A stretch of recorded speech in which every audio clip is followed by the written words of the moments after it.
అందరికీ నమస్కారం. ఈరోజు కథ నిన్ను కోరి పార్ట్ 19. రచించిన వారు నళిని గారు. ఇక కథలోకి వెళ్తే, తన పేరు చందు. తను మా మేనత్త కూతురు.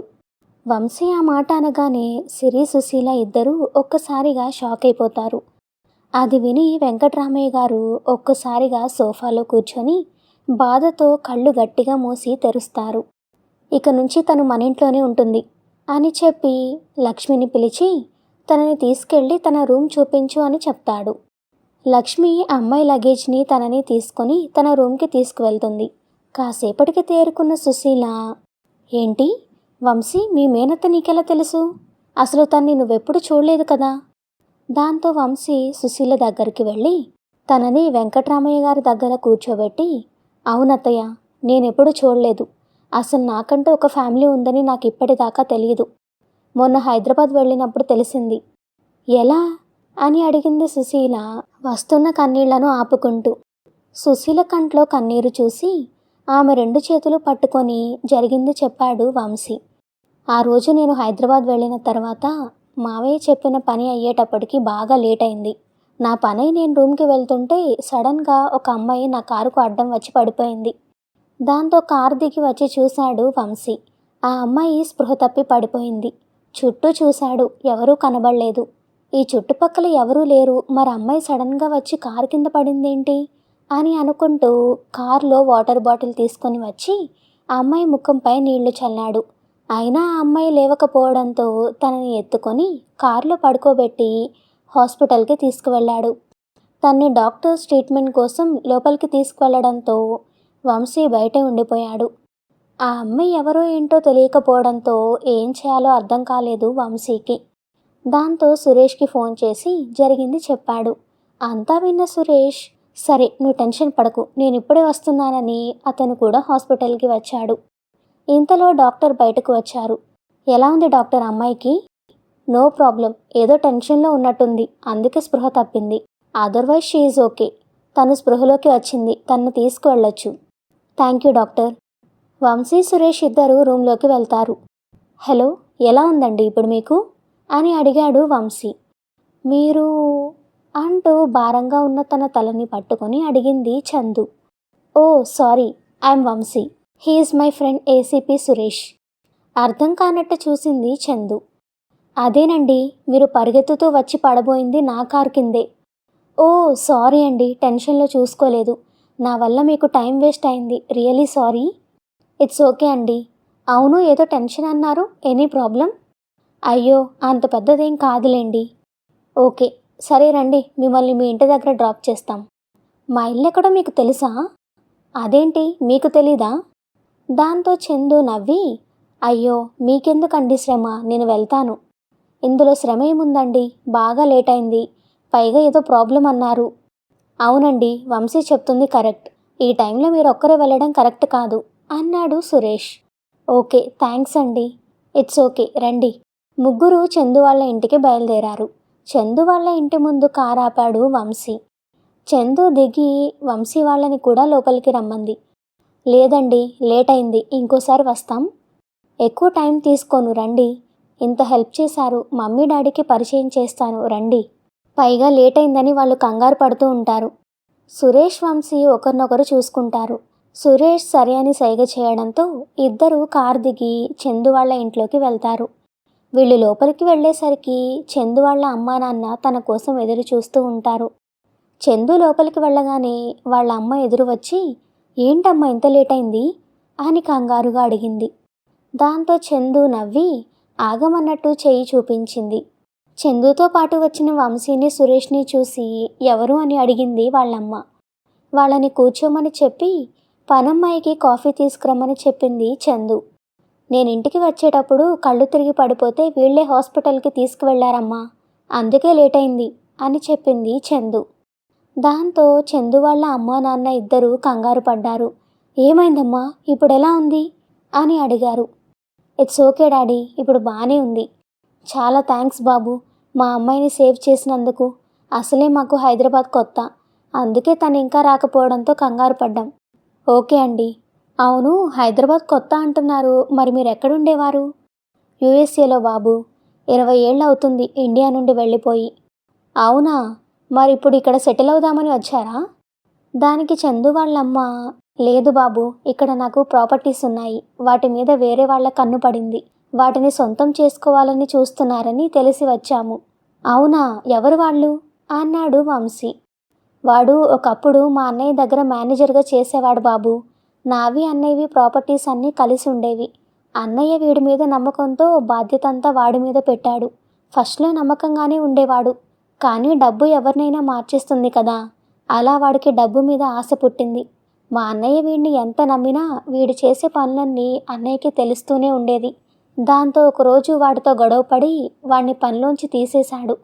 కొన్నాళ్ళకి మా అన్నయ్యకి వదినకి ఎవరో విషం పెట్టి చంపేశారు. వాళ్ళకి ఒక బాబు. వాడు ఆ రోజు అక్కడ లేకపోవడంతో వాడొక్కడే బతికాడు. అది తెలిసి అప్పుడు మేము ఇక్కడికి వచ్చాము. పోలీసులు కేసు ఫైల్ చేశారు, కానీ ఎవరు చేశారని దానికి సాక్ష్యాలేమీ లేకపోవడంతో కొన్ని రోజులకు కేసు క్లోజ్ చేశారు. అప్పుడు మేము వేరే వాళ్ళకి ప్రాపర్టీస్ అన్నీ అప్పచెప్పి తిరిగి యుఎస్ వెళ్ళిపోయాము. కానీ ఇప్పుడు వాడు మా ప్రాపర్టీస్కి దొంగ పేపర్ సృష్టించి తన సొంతం చేసుకోవాలని చూస్తున్నాడని తెలిసింది. అందుకే ఆ పనులు చూడడానికి వచ్చాం. మరి అలాంటి వాళ్ళతో పెట్టుకోవడం సేఫ్ కాదు కదా. ఇన్ని సంవత్సరాల నుంచి ఇక్కడ ఆస్తులు అమ్మకుండా యుఎస్లో ఉంటున్నారంటే మీకు అవి అంత ఇంపార్టెంట్ కాదు. పైగా అవతలి వాళ్ళు మంచివాళ్ళు కాదంటున్నారు. మరెందుకు ఇంత రిస్క్ చేస్తున్నారు? నువ్వు అన్నది నిజమే బాబు. మాకు వాటితో అంత అవసరం లేకపోవచ్చు, కానీ తరతరాలుగా వస్తున్న ఆస్తులకు వారసుడున్నాడు. మా అన్నయ్య కోసం ఎలాగూ ఏమీ చేయలేకపోయాం. కనీసం నా మేనల్లుడి కన్నా వాడి హక్కుని వాడికి అందజేయాలని నా కోరిక అంటూ కళ్ళనీళ్లు పెట్టుకుంది. మరిప్పుడు అతను ఎక్కడున్నాడో మీకు తెలుసా? తెలీదు బాబు. మరెలా అతనికి అందజేస్తారు? ముందు ఈ సమస్య నుండి బయటపడి ఆ తర్వాత వాడి కోసం వెతికిస్తాం. అసలు ఆ రోజు తను ఎక్కడున్నాడు? వాళ్ళ అమ్మమ్మ వాళ్ళ ఊర్లో ఉన్నాడు బాబు. మరి మీరు వచ్చినప్పుడు తను కనబడలేదా? లేదు బాబు. అన్నయ్య వాళ్ళకి ఇలా జరిగిందని, తనకేదైనా ప్రమాదం జరుగుతుందేమోనని వాళ్ళ మేనమామ తీసుకురాలేదు. ఆ మాట విన్న వంశీకి ఎక్కడో ఏదో అనుమానం కలిగింది. అయినా పెద్దగా పట్టించుకోలేదు. సారీ అండి, అన్నీ గుర్తు చేసి మిమ్మల్ని బాధ పెట్టాను. అయ్యో లేదు బాబు, ఈ మాత్రం చెప్పుకోవడానికి కూడా మాకిక్కడ ఎవరూ లేరు అని అంది. సరే అండి, మేమింక బయలుదేరతాం. మీకేదైనా హెల్ప్ కావాలంటే చెప్పండి. ఇతను నా ఫ్రెండ్ ఏసీపీ సురేష్. మీకేదైనా హెల్ప్ కావాలంటే నాకు కానీ తనకు కానీ చెప్పండి అని వాళ్ళిద్దరి ఫోన్ నెంబర్స్ వాళ్ళకి ఇచ్చాడు. థ్యాంక్స్ బాబు అన్నాడు చందు వాళ్ళ డాడీ. అయ్యో దానిలో ఏముందిలేండి. ఇక బయలుదేరతామని లేచి వెళ్ళబోతూ హాల్లో ఎదురుగా లామినేషన్లో ఉన్న ఒక పెద్ద ఫోటోని చూశాడు వంశీ. అంతే, ఒక్కసారిగా వంశీకి మైండ్ అంతా ఆఫ్ అయిపోయింది. అంటే నాకు వచ్చిన అనుమానం నిజమేనా? అంటే వీళ్ళు వెతుకుతున్నది అని వెనక్కి తిరిగి ఆ ఫోటోలో ఉన్నది ఎవరండి అని చందు వాళ్ళ అమ్మని అడిగాడు. వాళ్ళే బాబు, మా అన్నయ్య వదిన. దాంతో వంశీకి కొంచెం షాక్గాను కొంచెం హ్యాపీగాను అనిపించింది. అంటే మా అమ్మ నాన్నని చంపేశారా? అందుకే మావయ్య నన్ను వీళ్ళ దగ్గరికి ఎప్పుడూ తీసుకురాలేదు, నాకేమైనా జరుగుతుంది అని. నాకు ఒక కుటుంబం ఉందన్న విషయం కూడా చెప్పలేదు అని వాళ్ళ వైపు తిరిగి, సరేనండి మళ్ళీ కలుస్తాను అని చెప్పి అక్కడి నుంచి బయటకు వచ్చేశాడు. వంశీ సురేష్ ఇద్దరూ బయలుదేరారు. దారిలో, సురేష్ నీకొక విషయం చెప్పాలి అన్నాడు వంశీ. చెప్పు వంశీ. ఇక్కడ వాళ్ళ ఇంట్లో ఉన్న ఫోటో ఎవరిదో తెలుసా? ఎవరిది? మా అమ్మ నాన్నది. దాంతో షాక్ అయిన సురేష్, ఏంటి వంశీ నువ్వు చెప్పేది? అంటే వాళ్ళు మీ మేనత్త మామయ్య? ఇప్పుడు వాళ్ళు చెప్పింది నీ గురించేనా? అవును సురేష్. మరి అలాంటప్పుడు నువ్వెందుకు వాళ్ళకి చెప్పలేదు వాళ్ళు వెతుకుతుంది నిన్నే అని? తెలిస్తే వాళ్ళు హ్యాపీగా ఫీల్ అవుతారు కదా. నిజమే సురేష్, నాకు చెప్పాలనిపించింది. మామయ్య వాళ్ళు తప్ప ఎవరూ లేరు అనుకున్న నాకు ఈరోజు నా కుటుంబం కనబడింది. మరి అలాంటప్పుడు చెప్పాలని నాకు ఉండదా? మరెందుకు చెప్పలేదు? వాళ్ళు చెప్తున్నారుగా సురేష్, మా మామయ్య నన్ను ఎందుకు దూరంగా ఉంచారో. మరి అలాంటప్పుడు ఇన్ని సంవత్సరాలు నన్ను ప్రాణంగా ప్రేమించిన మామయ్యకి చెప్పకుండా ఏ స్టెప్ తీసుకోను. ఈ విషయం మామయ్యకి చెప్పి దీని గురించి ఆయన మనసులో ఏముందో తెలుసుకొని ఆ తర్వాత ఆలోచిస్తాను. ఒకవేళ మీ మామయ్య వద్దంటే? అయినా నేను బాధపడను సురేష్. ఏదైనా మామయ్య నా మంచి కోసం చెప్తాడు. మరి వాళ్ళు నీ కోసం అంత రిస్క్ తీసుకొని ప్రయత్నం చేస్తున్నారు కదా, మరి వాళ్ళ గురించి ఆలోచించవా? మామయ్యతో మాట్లాడిన దాన్ని బట్టి మామయ్యకి ఇష్టమైతే వాళ్ళని కలుస్తాను, లేదంటే వాళ్ళకి నిజం చెప్పి ఆ ప్రయత్నాలు మానుకొని తిరిగి వెళ్ళిపోమంటాను. అదంతా అనాథాశ్రమానికి రాసేయమంట. అంత ఆస్తిని వదులుకుంటావా? మా మామయ్య బాధపడేలా అయితే ఎంత విలువైనదైనా సరే నేను దాని జోలికి వెళ్ళను సురేష్. ఆయన నాకు ఆస్తే కావాలనుకుంటే నన్ను వాళ్ళందరికీ దూరంగా ఉంచేవారు కాదు కదా. నాకిప్పుడే అర్థమవుతుంది సురేష్. మా మామయ్య ఏ ప్రాపర్టీ కొన్నా అది నా పేరు మీద కొంటారు. అలా ఎందుకు చేస్తున్నారో నాకు అర్థమయ్యేది కాదు. కానీ ఇప్పుడు అర్థమవుతుంది. ఎందుకంటే ఫ్యూచర్లో ఎప్పుడైనా నా ఫ్యామిలీ గురించి నాకు తెలిసినా కూడా నా తల్లిదండ్రులతో పాటు నేనేది మిస్ అవ్వకూడదు అని ఆయన అలా చేశారు. మరి రేపు నువ్వు పెళ్లి చేసుకుంటే ఆ ప్రాపర్టీ అంతా నీకు నీ భార్యకే చెందుతుంది కదా. మరి వాళ్ళ పరిస్థితి ఏంటి? మీ మామయ్య అది ఆలోచించలేదా? వంశీ చిన్నగా ఒక స్మైల్ ఇచ్చి, అలా ప్రాపర్టీ గురించి ఆలోచించేవాడైతే అసలు నన్ను ఇంత దూరం తీసుకొచ్చి పెంచేవాడు కాదు సురేష్. ఆయనదంతా ఒకటే ఆలోచన, నాకు ఏ లోటు ఉండకూడదు అనుకునేవారు. నేను అడగకముందే అన్నీ తీసుకువచ్చి నా ముందు పెట్టేవారు. సరే వంశీ, ఏదైనా బాగా ఆలోచించి నిర్ణయం తీసుకో. అఫ్కోర్స్ నీకు ఆ విషయం చెప్పాల్సిన అవసరం లేదనుకో. ఓకే సురేష్. ఇంతలో సురేష్ వాళ్ళ ఇల్లు రావడంతో సురేష్ని డ్రాప్ చేసి వెళ్ళిపోయాడు వంశీ. జరిగిందంతా చెప్పి, దీని గురించి హైదరాబాద్ నుంచి వచ్చిన తర్వాత నేను మావయ్యతో మాట్లాడాను అని వెంకట్రామయ్య గారి వైపు చూశాడు. ఆయన అవునన్నట్లు తల ఊపాడు. మావయ్య మొదట కొంచెం కంగారు పడినా తర్వాత ఆలోచించి, నేనేం చేసినా నీ మంచి కోసమే చేశాను వంశీ. అసలు ఇవేవీ నీకు తెలియకూడదు అనుకున్నా. అందుకే మీ అమ్మ నాన్న గురించి కూడా నీతో ఎప్పుడూ మాట్లాడలేదు. కానీ ఇలాంటి ఒక రోజు వస్తుందనుకోలేదు. వంశీ వాళ్ళ మావయ్య చేతిని తన చేతుల్లోకి తీసుకుంటూ, అది నాకు తెలుసు మావయ్య. అందుకే ఇప్పుడు కూడా మీ నిర్ణయాన్ని నేను గౌరవిస్తాను. అది ఏదైనా నేను బాధపడను. కాబట్టి మీ మనసులో ఉన్నది చెప్పండి. దాంతో వెంకట్రామయ్య గారు 2 చేతులతో తన చేతిని పట్టుకున్న వంశీ చేతి మీద చెయ్యేసి, నేను నిన్ను అప్పుడు వాళ్లకు దూరం చేశాను అంటే అప్పుడు నువ్వు చిన్న పిల్లాడివి, నీకేమీ తెలియదు. కానీ ఇప్పుడు అలా కాదు. ఇప్పుడు నువ్వు పెద్దవాడివయ్యావు. నీకు మంచి చెడు అన్నీ తెలుసు. అలాంటి నీకు నేను చెప్పగలిగేదేమీ లేదు. నీకు ఏది మంచి అనిపిస్తే అది చెయ్యి. కానీ రాక్షసుల జోలికి నువ్వు వెళ్ళను అని నాకు మాట ఇవ్వాలి. ఆ ఆస్తి కోసమే నా చెల్లెల్ని బావగారిని చంపేశారు. అలాంటి ఆస్తి నీకొద్దు. ఇప్పుడేం చేసినా మీ అమ్మని నాన్నని తీసుకురాలేము.